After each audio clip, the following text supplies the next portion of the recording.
Welcome back to NewsX World. I'm Joshua Barnes and you're watching Focal Length, where we get you a briefing on topics from across the world. After the fall of the Assad regime, Israel has begun targeting Syria, leading to further turmoil in the region. So, can the overthrow of Assad bring lasting stability to Syria? Is the Jilani regime a threat to the revival of ISIS? How are Israel and the US addressing terrorism in the region? What impact would Israel's control of the Golan Heights have? Are we closer to a Gaza ceasefire, and could Trump play a role in negotiating it? Finally, how should Trump's Middle East policy differ from Biden's? Let's find out. Joining us is Jordan Cope, a US political expert. He is a law student at the University of Texas in Austin, majoring in international relations. He has published essays on Palestinian foreign aid and Qatar's sponsorship of terrorism. Jordan has contributed to various publications, including the Times of Israel and the Jerusalem Post. Thank you, Jordan Cope, for joining us. My first question to you is, do you think the overthrow of Assad's government will bring stability in Syria and across the Middle East? Well, we have to analyze the impact on several parties. First and foremost, if we're focusing on the Iranian Shiite Islamist Crescent project, in which Iran has sought to expand and export militias throughout the Middle East in the hopes of these militias advancing Iran's greater state interest as well as commitment to Shiite Islamism. Well, certainly the overthrow of Assad, who was an ally of Iran, has disrupted that connection between Lebanon, where one of Iran's most important militias, Hezbollah, is. In essence, the fall of Assad has now disconnected Iran from Iraq to Syria to Lebanon. So Hezbollah, which has already suffered tremendous losses in its recent war with Israel, will definitely struggle to rebuild in coming years. Now, focusing just on Syria alone, it remains yet to be determined. Of course, Assad was a brutal dictator who killed hundreds of thousands of people, who imprisoned people in some of the worst conditions. But that being said, with Hayat Tahrir al-Sham, a Sunni Islamist movement sponsored by Turkey and by Qatar, the group is rather unsavory as well. Its leader, Abu Muhammad al-Jolani, previously rose through the ranks of the Islamic State, and then he founded Jabhat al-Nusra, a terrorist organization which seeks to establish Islamic law and an Islamic State in Syria. And well, that group has now evolved from Jabhat al-Nusra to Hayat Tahrir al-Sham, which he leads. And so it's certainly questionable to see what the future will entail. Many people are fearing for the Kurds in Syria, whose SDF, Syria Democratic Forces, recently helped repel ISIS during the Syrian civil war. And with the release of so many prisoners from all the prisons throughout Syria, without really trying to understand who they're releasing, it remains questionable who will be returning to Syrian civil society, especially in recent months when ISIS attacks have actually surged. So even though al-Jolani is feigning kind of a more moderate approach, I definitely remain skeptical. His Hayat Tahrir al-Sham have started seizing forces from the Kurds, an ally of the United States. Turkey is becoming ever more involved in this conflict, seeing it as its sphere of influence, however incorrectly that approach might be. And now American officials are fearing that Turkey might exploit the situation to create further instability and once again invade Kurdish territory in the north. Do you feel the Jilani regime may instigate the revival of ISIS? It's a complicated question. So Abu Muhammad al-Jolani has personal disagreements with ISIS. His faction, Jabhat al-Nusra, during the Syrian civil war, actually had a splitting from Al-Qaeda in Iraq. And they themselves actually had tensions and basically fought over the future of Sunni Islamism in Iraq. So, in Syria. And so the question remains how the two will reconcile. It appears that Islamic State fighters were embedded within al-Jolani's forces in the recent uprising. But certainly Abu Muhammad al-Jolani wouldn't want the Islamic State in Syria to effectively usurp the cause that he is leading. And so with the release of all these prisoners from jails throughout Syria, in which 9,000 Islamic State members were previously in, it certainly remains concerning about whether IS will be able to rise once again in Syria, especially at the same time as Hayat Tahrir al-Sham is undermining the Syrian Democratic Forces, which played a pivotal role in ultimately countering IS during the Syrian civil war. And so if one of the primary opponents of IS is losing territory, as the Kurds have been in Manbij and other parts of northern Syria, the question is what strength will they have in the future to fight IS if it resurges? And it's important to note that IS seems to be resurging somewhat in northern Syria. According to the U.S. military, Central Command, IS is on par to double attacks in both in Iraq and Syria in this year. And so it remains yet to be determined. Al-Jolani obviously has issues with the Islamic State.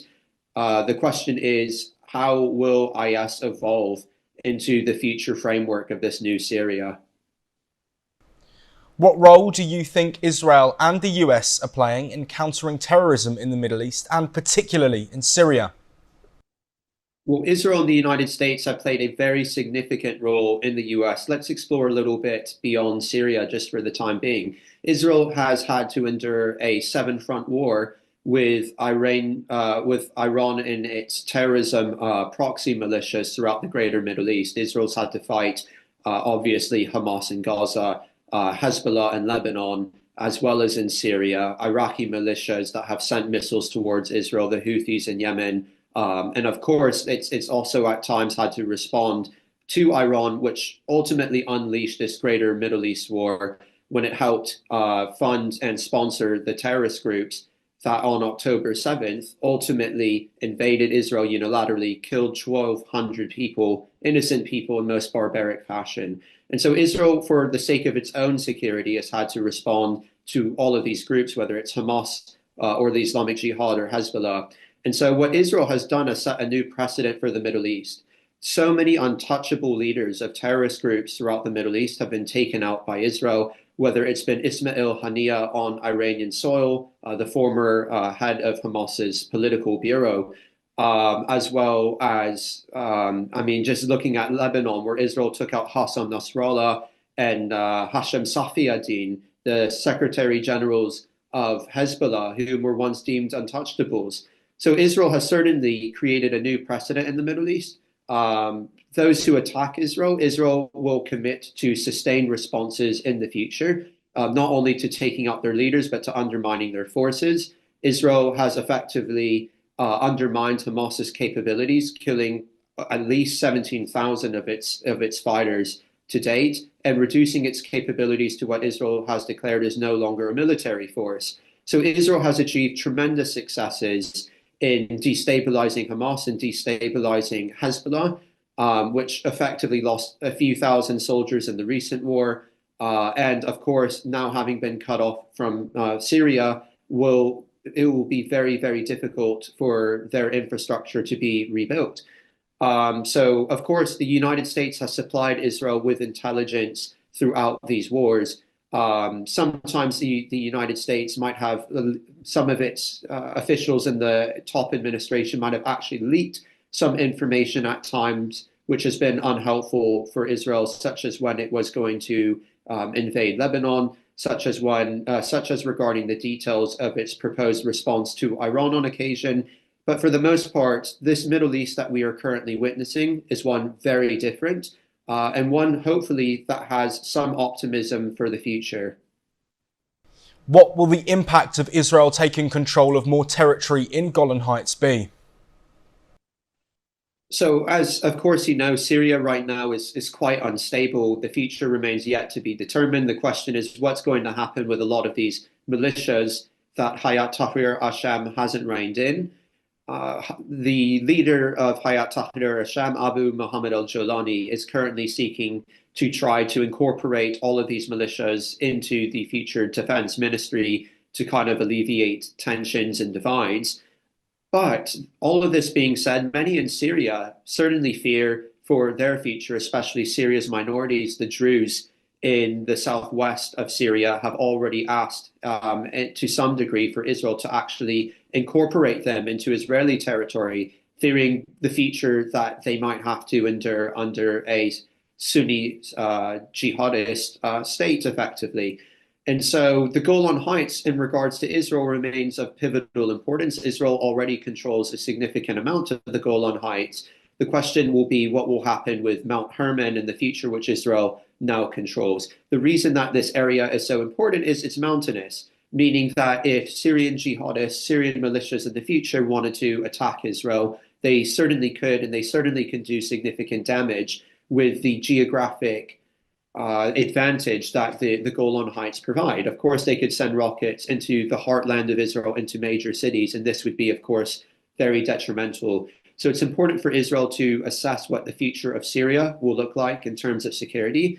And the greater Middle East, just on a separate point, should be very concerned about the minorities in Syria, especially those along the Golan Heights, but also those in northern Syria as well, such as the Kurds, who played such a pivotal role in helping the United States fight and counter ISIS. The buttress that the Kurds provide, if they experience further ethnic cleansing from a Turkish invasion or from Hayat Tahrir al-Sham, would be devastating for the future of ensuring stability and security in Syria. It should be noted that approximately 120 to 200,000 Kurds have already been displaced in this war, according to reports I've seen.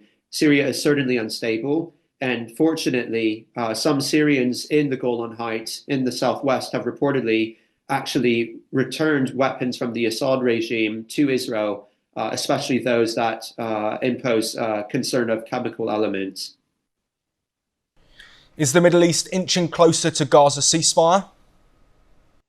The Gaza ceasefire situation seems ever more close, actually, than it has since the beginning of the war, except for that one hostage for prisoner exchange. Israeli officials have indicated that a ceasefire could be realized as soon as within a week, as soon as within a month.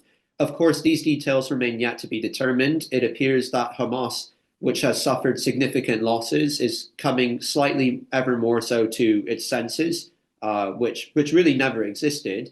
But it seems Hamas is willing to relinquish on some key demands, such as whether Israel and its soldiers can remain in the Gaza Strip in the future, which would be a pivotal move for Israel's security, especially Israel's control over the Philadelphia corridor, which connects Egypt to Gaza, and through which Hamas has exploited to, in essence, smuggle all sorts of weaponry and concrete and other materials used to disadvantage Israel in future terrorist attacks as well, and to build tunnels, of course. So it seems like Hamas is coming ever more to its senses, but this could have only come after Israel had given it devastating losses, such as the recent assassination of its leader in the Gaza Strip, Yahya Sinwar.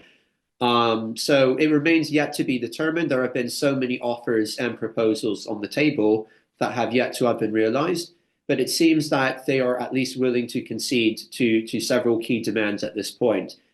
So hopefully the hostages which Hamas took on October 7th, 2023, over 100 of which, several of which are American, will be returned in the near future. Can Trump play a negotiator in achieving a Gaza ceasefire? I certainly think Trump has played a major role already. Trump himself has threatened that all hell will break out if by the day that he resumes office, that if the hostages are not released by that point, Hamas should really fear some very significant consequences. And Trump also plays a significant role in the greater Middle East. It's important to remember that Hamas is funded and sponsored by Iran. And Trump and Iran ultimately have significant tensions. Many believe that Iran was ultimately behind an assassination attempt on Trump's life. So this situation could become very personal to Donald Trump, who has been a tremendous supporter of America's greatest ally in the Middle East, Israel. And certainly Iran will have something to fear in the future. And Iran certainly has influence over Hamas's affairs and what happens in the Gaza Strip, as well as with the Islamic Jihad, which currently is holding hostage some of those Israelis and internationals. And so the Islamic Jihad is effectively fully sponsored and funded by Iran. So Iran plays a significant role. The United States understands this. And under Donald Trump and the previous administration, the United States issued significant sanctions on Iran. It removed itself from the Iran deal. And in essence, Iran during that time had 10 billion fewer dollars to fund terrorism throughout the Middle East. And of course, most interestingly and recently, Trump refused to answer a reporter's request about whether the United States, would preemptively strike Iran's nuclear facilities. And so obviously nuclear development for Iran, ultimately for ulterior reasons and to develop nuclear weapons, which would help ultimately strengthen the regime's presence, remains of significant concern for its state's leadership. And who knows, maybe Trump is working with Israel behind the scenes to ultimately endeavor to have those facilities removed. It might take US weapons for that operation to achieve success. So it remains yet to be seen what cards the United States will ultimately play. But it certainly has its sights on Iran and Gaza right now. What should Donald Trump do differently compared to Joe Biden in regards to their Middle East policy? And do you think that Trump is better equipped to handle this policy change? I ultimately think it's for the viewers to decide, but I will say in between 2016 and 2020, Middle East policy under the United States was quite different than what it is today. America seemed to have been much stronger back then. The United States took out significant leaders for Iran and its proxy militias. It took out the leader of the IRGC in Qasem Soleimani, the mastermind behind Iran's strategy throughout the greater Middle East. It took out the leader of Kataib Hezbollah, an Iranian-sponsored militia in Iraq. It took out Abu Bakr al-Baghdadi, a independent terrorist leader of ISIS. It really remains yet to be determined. There are several weak links that the United States certainly could fix, which both administrations could perform better on, which is Turkey and Qatar policy, both of which remain some of the largest sponsors of terrorist movements throughout the greater Middle East, Muslim Brotherhood outfits. And ultimately, these countries remain at the forefront of sponsoring Sunni Islamist outfits throughout the Middle East, many of which were currently involved in Syria, such as Hayat Tahrir al-Sham. Qatar obviously has neglected its role as a non-NATO major ally of the United States. It's ultimately harbored Hamas leaders, and both administrations should have placed more pressure on Qatar throughout the last several years to stop funding terrorism, to stop financing, and to stop harboring terrorists. So ultimately, the Middle East seems to be going, hopefully, in a better direction. Syria remains yet to be determined. But what I would recommend for the United States is to return to the policy we previously had of really working with Saudi Arabia, strengthening that alliance, stop shaming Saudi Arabia, while also encouraging. Thank you, Jordan Cope, for speaking to us on Focal Length. With that, it's a wrap on this episode. For more international news updates, stay tuned on NewsX World.